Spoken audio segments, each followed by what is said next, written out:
Ahora vamos a estudiar la velocidad de partícula en la roca circundante, pero generada por cargas cilíndricas.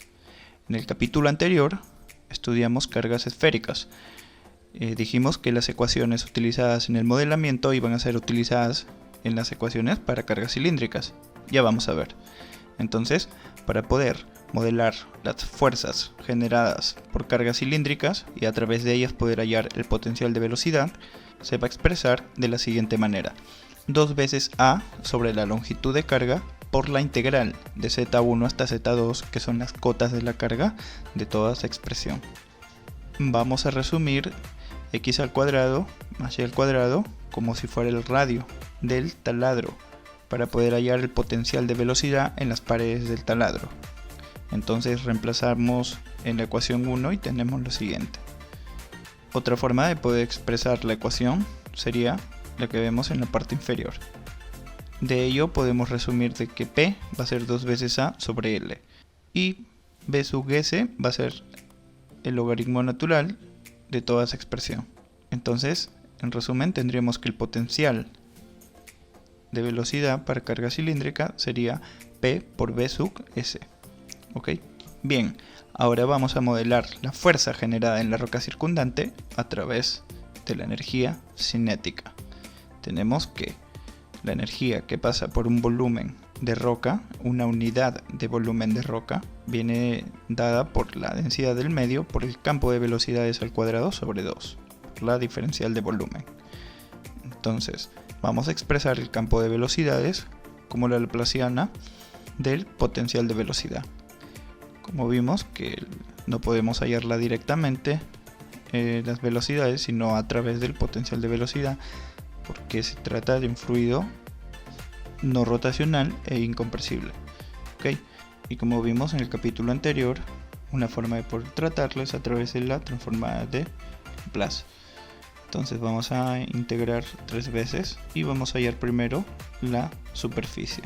Entonces tendríamos esto. Quiero resaltar aquí que el potencial referida al cilindro es lo que vimos en la ecuación anterior. Sería P por B sub S. Pero como sabemos que la carga va detonando por paquetes y cada paquete va generando una superficie que por temas de modelamiento podríamos considerarla como pequeñas esferas que van detonando en toda la longitud de carga para finalmente tomar esa forma casi elíptica generada por una carga cilíndrica. Ok, entonces vamos a considerar que las parciales de ese campo con respecto al tiempo van a ser generadas por paquetes de forma esférica. Entonces tendríamos que el potencial de velocidad con respecto al cilindro saldría de la doble integral quedando dentro las parciales. Resolvemos y tendríamos que para un medio incompresible, como vimos en el capítulo de las cargas esféricas, no va a depender de la forma de la superficie que encierra la carga, sino de la distancia entre el foco de detonación y el punto a medir. Entonces reemplazaríamos por esa distancia que vendría a ser el radio de la esfera. Entonces reemplazamos en la ecuación y tendríamos que el potencial del cilindro quedaría fuera y dentro quedaría la parcial del potencial de velocidad de la esfera con respecto a la distancia. Pero sabemos que el potencial de la esfera va a ser 2 veces A sobre R. Esto está en el capítulo anterior, cargas esféricas. Entonces sacamos las parciales para el potencial de velocidad de la esfera. Tendríamos que las parciales vendrían expresadas por 2 veces A sobre R al cuadrado. Entonces reemplazamos todo en la ecuación y tendríamos lo siguiente. La única diferencia entre esta parte de cargas cilíndricas y cargas esféricas es el potencial de velocidad generada por la carga cilíndrica, como bien mencioné. Entonces, que sería 2 veces A sobre L por B sub S. Como ya reemplazamos en la ecuación, liberamos todo lo que no depende de las integrales y tendríamos que la expresión quedaría dependiendo de la forma esférica, de la doble integral de la superficie esférica. Entonces, para poder llegar a ella sería a través de 4pi por r al cuadrado. Entonces reemplazamos todo en la ecuación y tendríamos que 8pi la densidad del medio al cuadrado sobre la longitud de carga por B sub S. Vamos a considerar que toda esta parte va a ser convertida en energía cinética. Reescribiendo la ecuación tendríamos que A va a ser la raíz cuadrada de toda esa expresión. Entonces aquí quiero acotar lo siguiente. Q, como es la energía almacenada por toda la carga cilíndrica, vendría siendo expresada de la siguiente manera: pi por diámetro al cuadrado sobre 4 por la longitud de carga, por la densidad del explosivo y por la energía del explosivo. Esta energía no va a ser una energía cualquiera, y es aquí donde nosotros vamos a tratar esa energía que aparece en las hojas técnicas de los explosivos. La vamos a tratar y vamos a hallar la energía de choque útil del explosivo, ¿ok? Que no es el 100%, sino va a ser un porcentaje de toda la energía general del explosivo. Esto ya lo vamos a ver en las simulaciones cuando las realicemos en la plantilla de Excel. Bien, reescribimos toda la ecuación, la ordenamos y tendríamos que P vendría siendo expresada por el diámetro por la raíz cuadrada de toda esa expresión. B sub S puede ser reescrita de la siguiente manera.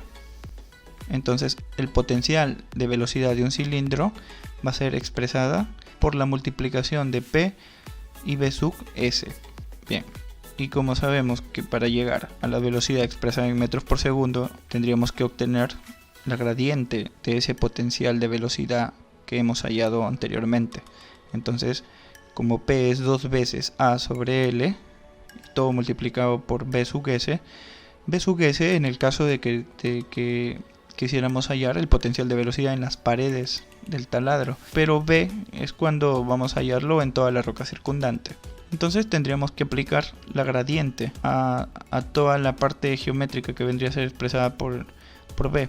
Bueno, y la forma ya discretizada de esta ecuación para poder hallarla directamente es lo que podemos observar en las siguientes ecuaciones: A, B, C y D. Entonces vamos a tener las 4 ecuaciones ya discretas para la gradiente de B. De ello vamos a poder calcular las velocidades en cada componente, la componente X, en la Y y en la Z, para finalmente poder hallar el módulo de todo eso y poder tener una velocidad de partícula. Vamos a ver un breve ejemplo de esto para poder entender mejor la lógica o el cálculo que tendríamos que realizar en esta parte. Bien, entonces tenemos la roca circundante. En este caso vamos a trabajar simplemente en el eje X y en el eje Z, en una cara de todo el paralelepípedo. Tenemos el taladro, tenemos la longitud de carga con cota Z1 y Z2, ¿ok?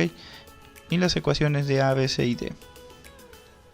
Entonces vamos a tomar de toda esta malla del plano XZ, porque en realidad tendríamos que generar una malla, un mesh grid, que va a ser de 17, 20 por 10 aproximadamente. Entonces cada cuadro va a ser representado como un pequeño bloque en la roca circundante. Entonces nosotros vamos a hacer un ejercicio muy práctico para poder entender la lógica de todo este cálculo. Para el tema de modelamiento de la velocidad de partícula en la roca circundante, vamos a considerar el centro de gravedad de la carga, que vendría a ser expresada por D sub Z. Bueno, y en este caso vamos a tomar o seleccionar un cuadrado de toda la malla para poder realizar un ejercicio muy simple y poder entender la lógica del cálculo. Entonces vamos a tomar la coordenada 2.2 para el cuadro de toda la malla y va a estar distanciada de 1 metros con respecto del foco de detonación. Entonces vamos resolviendo ahora en las ecuaciones A, B, C y D para entender el problema. Tendríamos en A que va a ser 1 sobre toda esa expresión, es decir, la raíz cuadrada de x menos x sub 0. En este caso x va a ser el x que le pertenece al cuadrado de la malla, que sería 2 sub x. Reemplazamos en la fórmula, menos 17, que va a ser el x sub 0, es decir, el x de la carga. El x para la cota 1 va a ser 17. Reemplazamos en la ecuación, le elevamos al cuadrado, más z1 menos z. z1 en este caso sería la segunda coordenada, que sería el 3, menos el z, que sería el z de la malla, sería 2. Reemplazamos y tendríamos 0.067. Lo mismo para b, sería z1, 3, menos z, es 2, ¿ok? Y toda esa expresión que ya vimos en la parte de arriba, que es el a. bueno, el a a la menos 1, ¿no? Resolvemos y tendríamos que es 0.062. Vamos con el c. En el c tenemos x menos x sub 0. Entonces sería 2 menos el x sub 0, 17. ¿Ok? Entonces sería z2. Z2 sería el z de la cota z2. El 8. Tendríamos el 8 menos el z, que sería el z de la malla 2. Y los mismos pasos para la ecuación d. Entonces en c tendríamos 0.062 y en d 0.045. Vamos a considerar un P generado por el foco de detonación de 27. Entonces tendríamos que hallar un P en todas las componentes de X, que va a ser 27 por 2 menos 17, que es el X de la malla menos el X de la carga. Tendríamos que sería 405. Ahora ese 405 lo vamos a multiplicar por la siguiente expresión, A por B menos C por D. Entonces tendríamos que la velocidad en el componente X sería de 0.55. Lo mismo realizamos para la componente Z. Entonces el P sub Z va a ser multiplicada por el C menos A. En este caso vamos a considerar que el P sub Z va a ser directamente 27. ¿Ok? Lo vamos a reemplazar y tenemos que la velocidad en la componente Z sería de 0.135. Sacamos el módulo y tendríamos que la velocidad de partícula en ese punto sería equivalente a 1.77 metros sobre segundo. Entonces, esta es la lógica de cálculo que tendríamos que realizar para cada punto dentro de la malla XZ. Ok, entonces así vamos a ingresar esto dentro de un bucle y vamos a ir iterando cada cuadrado con los respectivos Z1 y Z2 y vamos a ir obteniendo valores de velocidad de partícula en cada cuadrado de toda la malla. Una vez obtenido todos los zetas, podremos generar mapas de calor, inclusive ver superficies en 3D para poder tener de manera visual un análisis más detallado de lo que sucede con la velocidad de partícula en la roca circundante. Esto va a variar dependiendo de la energía que libera el explosivo en la roca circundante. Ya vamos a ver cómo esto interactúa con las energías en la plantilla de Excel.